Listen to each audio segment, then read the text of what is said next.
रात के 12 बजे क्यों तोड़ते हैं व्रत। एक सृष्टि वो है जो हमारे चारों ओर विद्यमान है, उसके हम अंग हैं, उसी के अनुरूप उठते हैं, बैठते हैं, खाते हैं, पीते हैं, हम सब उससे बंधे हुए हैं। मगर एक सृष्टि वह भी है जो हम निर्मित करते हैं हमारे आसपास।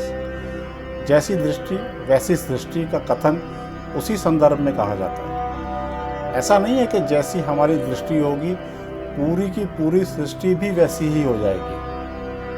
वजह यह कि सृष्टि नियंता की तरह हम उतने शक्तिशाली नहीं हैं। हमारी शक्ति की सीमाएं हैं। जैसे पूरी सृष्टि के शाश्वत व सार्वभौमिक नियम हम पर लागू होते हैं, वैसे ही हमारी बनाई हुई सृष्टि के नियम भी हमको प्रभावित करते हैं एक सीमा तक।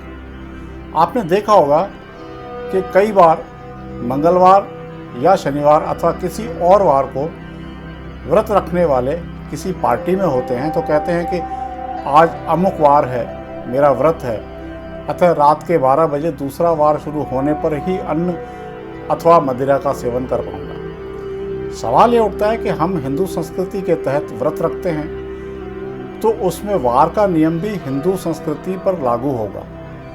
रात 12 बजे वार बदलने का नियम तो आंग्ल नियम है।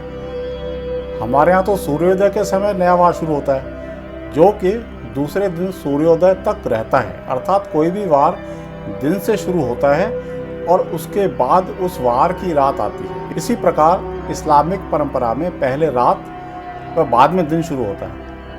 तभी तो जुम्मे अर्थात शुक्रवार से पहले आने वाले गुरुवार को जुम्मेरात कहते हैं। मुद्दा यह है कि आपने यदि मंगलवार को व्रत रखा हुआ है तो वह अगले दिन सुबह सूर्योदय तक चलना चाहिए, जबकि अमूमन लोग रात 12 बजे ही वार बदलने वाले नियम को मानते हुए 12 बजे ही व्रत तोड़ देते हैं। आपने ये भी देखा होगा कि जो व्यक्ति मंगलवार का व्रत रखता है तो वह सोमवार की रात 12 बजे से पहले ही खा पी लेता है। वह मानता है कि 12 बजे मंगलवार शुरू हो जाएगा, जबकि वह गलत है।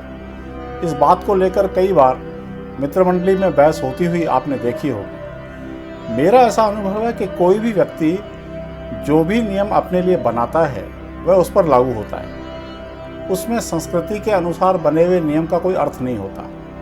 यदि हमने मंगलवार की रात 12 बजे वार बदलने की धारणा अपने मन में कायम कर रखी है तो वही हमें प्रभावित करेगी। यदि हम उस धारणा को भंग करेंगे तो कदाचित वह प्रतिकूलता दे सकती है, और एक बार प्रतिकूलता मिली तो हमारा यकीन मजबूत हो जाता है कि मैंने अपना बनाया हुआ नियम तोड़ा, इस कारण प्रतिकूल स्थिति उत्पन्न हुई।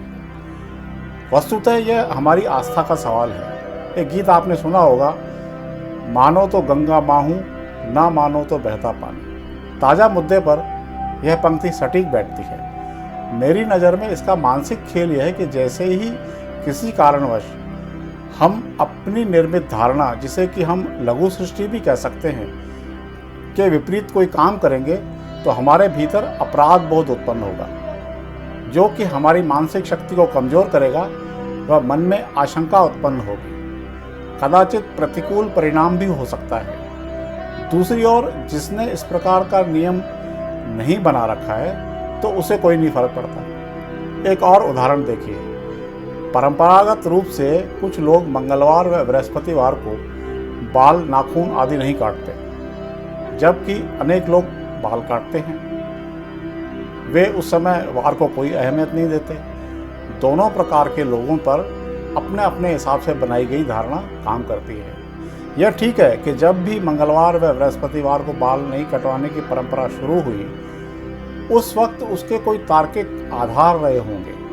हमारे दैनिक जीवन में प्रतिदिन हम अनेकानेक परंपरागत नियमों का पालन करते हैं, मगर आपने देखा होगा कि समय बदलने के साथ वे नियम टूटे भी हैं और उनमें शिथिलता भी आई है।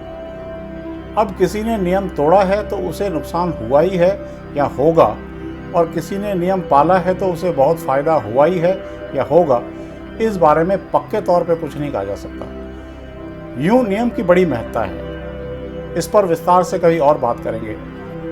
आखिर में एक बात जरूर कहना चाहता हूँ, प्रकृति के मामले में हमारा बोला हुआ तथ्य पूर्ण सत्य होगा इसकी संभावना कम है, क्योंकि प्रकृति में 2 और 2 4 नहीं होता, कभी 5 तो कभी 3 हो जाता है।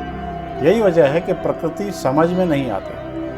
वस्तुतः यह प्रकृति चूंकि विरोधी तत्वों से मिलकर बनी है, इस कारण इसमें विरोधाभास भी बहुत हैं। यह इतनी रहस्यपूर्ण है कि हम इसकी थाह नहीं पा सकते। यहाँ कुछ भी अंतिम सत्य नहीं है। जिसे हम सत्य मानते हैं वही देश, काल और परिस्थिति बदलने पर असत्य हो जाता है। दोस्तों, यदि यह वीडियो आपको पसंद आया हो तो मेहरबानी करके इसे लाइक व शेयर कीजिए। साथ ही चैनल को सब्सक्राइब कर बेल आइकन का बटन दबा दीजिए, ताकि जैसे ही इस किस्म का कोई दिलचस्प वीडियो अपलोड हो तो उसकी सूचना आपको तुरंत मिल सके।